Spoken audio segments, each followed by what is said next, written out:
2019 की स्टार्टिंग होने वाली है और इसकी स्टार्टिंग में जो सबसे बड़ा फोन जो आने वाला है ना वो है सैमसंग गैलेक्सी S10 और इसके कई सारे मेजर लीक्स आ गए हैं और कई सारे तो बिल्कुल ही कंफर्म है कि S10 में क्या आने वाला है। तो देखा जाए तो जो सैमसंग गैलेक्सी S10 है ना उसके मल्टीपल वेरिएंट्स आने वाले हैं जिनका कोड नेम है बियॉन्ड 0, बियॉन्ड 1 और बियॉन्ड 2। बियॉन्ड 0 जो होगा वो एक एंट्री लेवल मॉडल होगा जिसके अंदर आपको 5.8 इंच का फ्लैट स्क्रीन देखने को मिलेगी, जबकि जो बियॉन्ड 1 होगा उसके अंदर आपको 5.8 इंच का डिस्प्ले देखने को मिलेगा जिसके अंदर आपको कर्व्ड एजेस देखने को मिलेंगी जैसे आपको नॉर्मल S9 में देखने को मिलती है। और जो टॉप एंड मॉडल होगा बियॉन्ड 2 वो 6.2 इंच और फिर 6.4 इंच के कर्व डिस्प्ले के साथ आएगा। और जो बियॉन्ड 1 और बियॉन्ड 2 होंगे ना वो ही शायद होने वाले सैमसंग गैलेक्सी S10 और S10 प्लस। इसके साथ ही एक और चौथा फोन भी हो सकता है सैमसंग गैलेक्सी S10 की लाइनअप में जो कि एक स्पेशल 5G वर्जन हो सकता है जिसके अंदर आपको 5G सपोर्ट के साथ साथ 6.7 इंच की स्क्रीन भी देखने को मिलेगी। और हाँ, इस फोन के अंदर ग्लास का नहीं सिरेमिक बैक का यूज किया जाएगा। तो ये सबसे महंगा वर्जन हो सकता है सैमसंग गैलेक्सी S10 का। अगर हम नॉर्मल गैलेक्सी S10 की बात करें ना तो उसके अंदर आपको ग्लास डिजाइन ही देखने को मिलेगा जैसा अभी तक चलता हुआ आ रहा है। और सैमसंग गैलेक्सी S10 में आपको आगे और पीछे दोनों ही तरफ आपको कॉर्निंग गोरिल्ला ग्लास 6 देखने को मिल सकता है। और अगर हम आगे डिस्प्ले की बात करें तो उसके अंदर आपको कोई भी नॉच देखने को नहीं मिलेगा और एक कम्प्लीटली बेजल लेस फोन होने वाला है।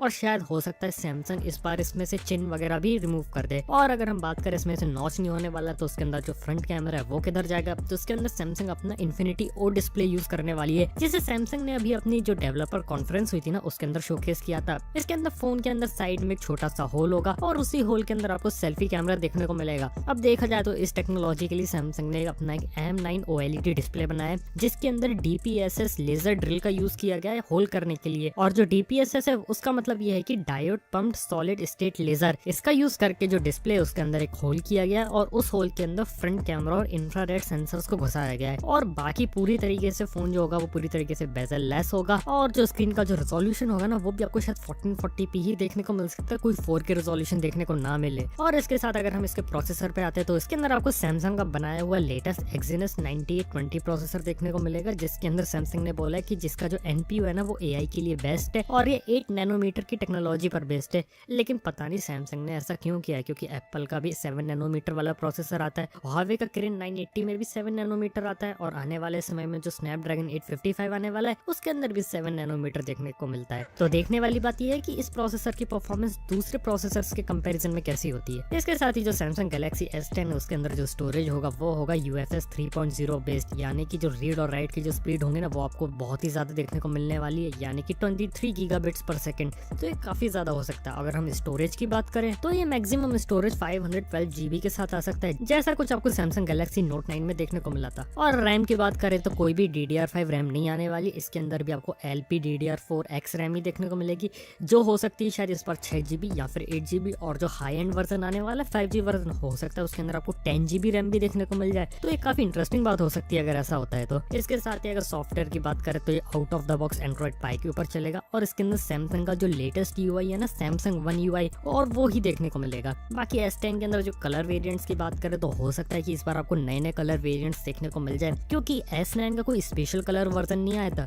तो हो सकता है S10 में आपको ग्रेडियंट कलर भी देखने को मिल जाए नॉर्मल कलर्स की जगह और हो सकता है बरगंडी रेड कलर भी आ जाए, तो ये भी होना पॉसिबल है। अब हम इसके कैमरास की बात करें तो जो नॉर्मल S10 और S10 प्लस आने वाले ना तो उसके अंदर इवान ब्लास जो फेमस लीकर है उन्होंने कंफर्म कर दिया कि ट्रिपल कैमरा सेटअप होने वाला है पीछे की तरफ, जिसका मतलब ये है कि इसके अंदर आपको एक नॉर्मल लेंस देखने को मिलेगा, एक टेलीफोटो लेंस होगा और एक वाइड एंगल लेंस होगा। जबकि जो 5G वर्जन आ सकता है ना S10 का उसके अंदर आपको 6 कैमरा देखने को मिल सकते हैं टोटल, यानी कि जो 4 कैमरा होंगे वो रियर में होंगे और जो 2 कैमरा होंगे ना वो फ्रंट में होंगे। तो ये काफी इंटरेस्टिंग हो सकता है। इसके साथ ही शायद ही इस फोन के अंदर आपको 8K 30 FPS की वीडियो रिकॉर्डिंग का फीचर देखने को मिल जाए क्योंकि जो Exynos 9820 है ना वो सपोर्ट करता है 8K 30 FPS की वीडियो रिकॉर्डिंग को। तो हो सकता है कि जो स्पेशल वर्जन आने वाला है S10 का उसके अंदर एक डेडिकेटेड सेंसर लगा दे सैमसंग जो हो सकता है शायद 40 मेगापिक्सल का जो हेल्प करे 8K वीडियो रिकॉर्ड करने में। और 40 मेगापिक्सल का सेंसर सैमसंग इसलिए लगा सकती है क्योंकि 8K का जो वीडियो होता है ना अगर नॉर्मल 16:9 के एस्पेक्ट रेशो में देखें तो उसके अंदर जो एक इमेज रहती है वो रहती है 33 मेगापिक्सल के आसपास। और अगर नॉर्मल इमेज सेंसर से 8K वीडियो रिकॉर्ड करना है तो उसके लिए 40 मेगापिक्सल का सेंसर होना जरूरी है। पर 8K वीडियो रिकॉर्डिंग का फीचर आए तो उसकी जो प्रोबेबिलिटी है ना वो बहुत ही कम है और ये भी बहुत ही कम चांसेस है कि सैमसंग इतना बड़ा सेंसर अपने गैलेक्सी S10 के अंदर लगाए। तो हो सकता है कि जो गैलेक्सी S10 का जो स्पेशल वर्जन है उसमें 4 कैमरा है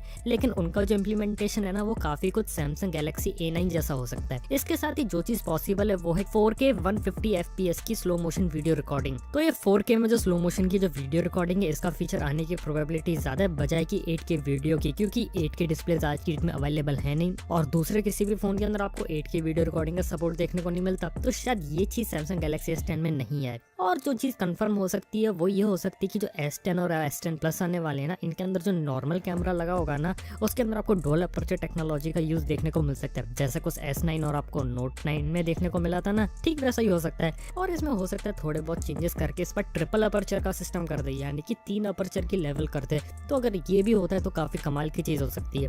इसके अलावा अगर हम फिंगरप्रिंट सेंसर की बात करें तो फोन के पीछे से फिंगरप्रिंट सेंसर पूरी तरीके से हट चुका है और ये जो फिंगरप्रिंट स्कैनर है ना, ये आगे की तरफ जाने वाला है, जो कि होगा अल्ट्रासोनिक बेस्ड फिंगरप्रिंट स्कैनर। और ये फिंगरप्रिंट स्कैनर भी डिस्प्ले के अंदर ही लगा होगा। और इसके साथ ही जो सैमसंग है ना, वो भी फाइनली उस रेस में आने वाली है जो हेडफोन जैक नहीं देते, क्योंकि S10 से वो भी अपना हेडफोन जैक को हटाने वाले हैं। और फाइनली अगर हम इसके लॉन्च डेट के बारे में बात करें तो लगभग फरवरी में जब MWC होता है ना, तो ठीक उससे पहले उसी टाइम पीरियड में आपको सैमसंग गैलेक्सी S10 देखने को मिल सकता है।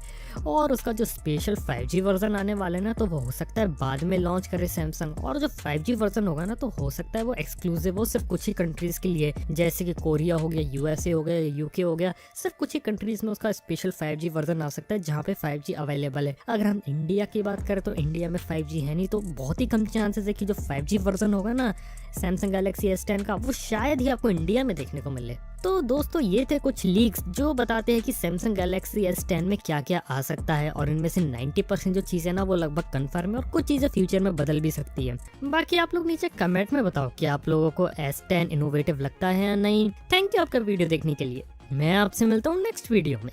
Good bye.